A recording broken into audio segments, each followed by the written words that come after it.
Hello everyone. Hello everyone. In this tutorial, we talking about the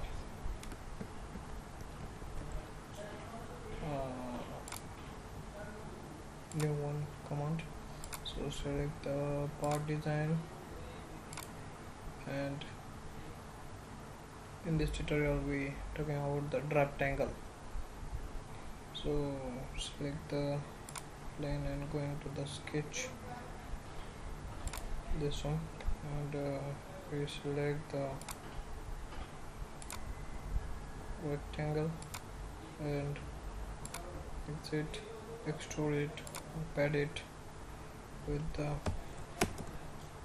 100 mm, or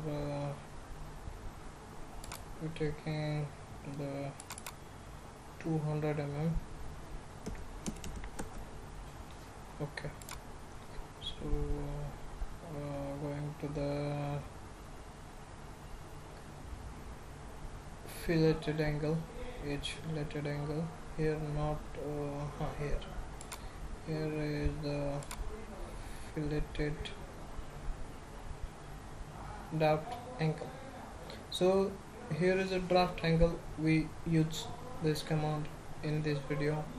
So select this and select this all the four edges, no, all the four surfaces, and the neutral element is this upper surface.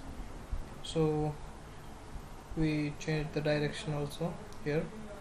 So this is always upper side, and taking the degree 10 degree here, and here is the we getting the drafted square or drafted rectangular box. So in this command we selecting two surfaces or one surfaces also. So we see that one also. So select this command and select two faces, and neutral element is this upper one, and we're taking this 20 degree. So enter. These two surfaces are only selected. Because of this only two surfaces are drafted, and these two surfaces are as like. This is not filleted or drafted. See, this is not drafted angle, this is drafted angle. So I hope this video is useful for you. Thank you for watching this video till the end. See you in the next tutorial.